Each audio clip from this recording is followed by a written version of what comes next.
आपके इस इलाके में, दोनों लोकसभा सीट के इलाके में और सभी एमएलए के इलाके में जितने भी किसान हैं, उन सबको जाकर के बताओगे कि मोदी जी ने कहा है कि 3,100 रुपया मिलेगा? बताओगे? यहां आनंद करने से काम नहीं चलेगा भाई। मुझे किसान के घर में आनंद चाहिए। आपने तो देखा है 10 साल पहले किसानों को यूरिया के लिए कितनी परेशानी होती थी। आज यूरिया और दूसरी खाद के लिए कोई परेशानी नहीं है। पुरानी सरकारों की नीतियों के कारण तालचेर सहित अनेक खाद कारखाने बंद हो गए थे। भाजपा सरकार ने ऐसे यूरिया कारखाने फिर से शुरू किए हैं। तालचेर में भी तेज गति से काम चल रहा है। दुनिया में यूरिया की जो बोरी 3,000 रुपये में बिकती है, वो आपको मोदी सरकार 300 रुपये से भी कम कीमत में देती है। किसानों को सस्ती खाद मिले, सिर्फ इसके लिए मोदी सरकार ने 12 लाख करोड़ रुपए किसानों के लिए खर्च किए हैं। साथियों, मोदी ने दुनिया की सबसे बड़ी अनाज भंडारण योजना शुरू की है। बेटी आप बैठिए, आप लोग कब तक खड़े रहोगे? बैठो बेटा। आपने बढ़िया चित्र बनाया है, मैं आपका आभारी हूं। आप बैठिए, आप लोग बैठिए। अच्छा भाई, एसपीजी के लोग जरा एक चित्र ले लीजिए इन बच्चों से।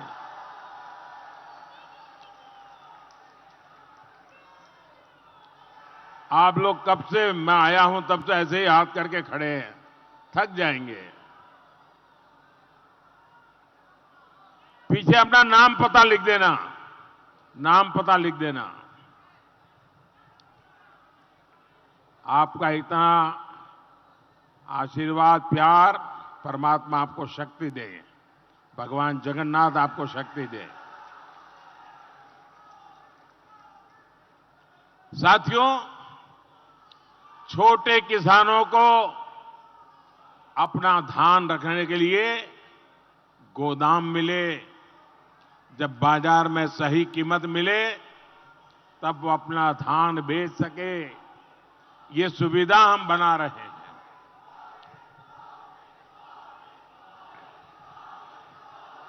आपका प्यार, आपके प्यार के लिए मैं आपका आभारी हूं जी।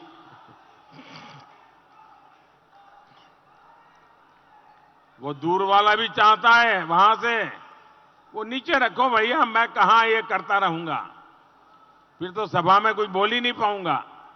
आपका प्यार मेरे सर आंखों पर,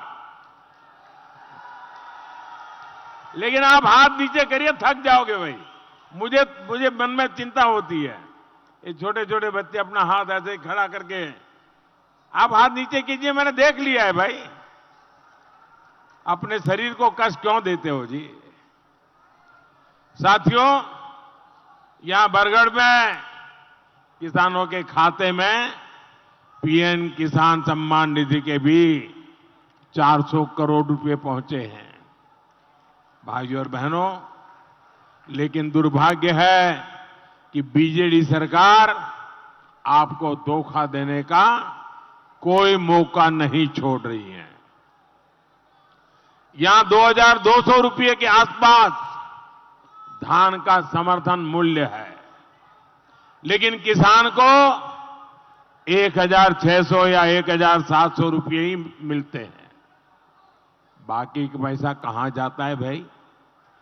कोई न कोई तो मारता है ना, कोई कोई तो पैसे चोरी कर लेता है ना। बीजेडी के बिचौलियों की जेब में पैसा चला जाता है। ये भ्रष्टाचार, जरा मुझे बताइए, ये भ्रष्टाचार रुकना चाहिए कि नहीं रुकना चाहिए? ये भ्रष्टाचार रुकना चाहिए कि नहीं रुकना चाहिए? ओडिशा भाजपा ने घोषणा की है कि धान का समर्थन मूल्य 3,100 रुपया किया जाएगा। इतना ही नहीं, धान खरीदने के 48 घंटे में उसके खाते में पैसा भी पहुंच जाएगा। अब ये सुनकर आप लोग खुश तो हो गए। मेरा एक काम करोगे? ऐसा नहीं, बोलो करोगे? ये माताएं बहनें मेरा एक काम करेगी? जरा हाथ ऊपर कर बताइए, सब करेंगे? आपके इस इलाके में, दोनों लोकसभा सीट के इलाके में और सभी एमएलए के इलाके में जितने भी किसान हैं, उन सबको जाकर के बताओगे कि मोदी जी ने कहा है कि 3,100 रुपया मिलेगा? बताओगे?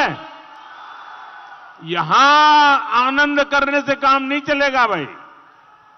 मुझे किसान के घर में आनंद चाहिए।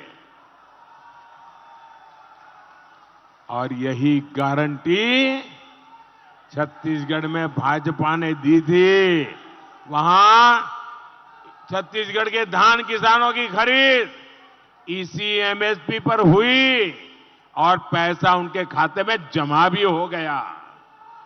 भाइयों और बहनों, यहां अनेक साथी टेक्सटाइल के काम से जुड़े हैं। हमारे बुनकर भाई बहन मेड इन इंडिया के भी शिल्पकार हैं। संबलपुरी साड़ियां, ये तो नाम दुनिया भर में है। हम हथकरघा को हमारे टेक्सटाइल सेक्टर पर विशेष बल दे रहे हैं। भाजपा सरकार टेक्सटाइल इंस्टीट्यूट्स में पढ़ाई के लिए बुनकर के बच्चों को 2 लाख रुपए की स्कॉलरशिप दे रही है। पिछले 10 वर्षों में 600 से अधिक हैंडलूम क्लस्टर विकसित किए गए हैं। इनमें अब तक हजारों बुनकरों की ट्रेनिंग हो चुकी है। बुनकरों को नई मशीनें, नए उपकरण दिए जा रहे हैं।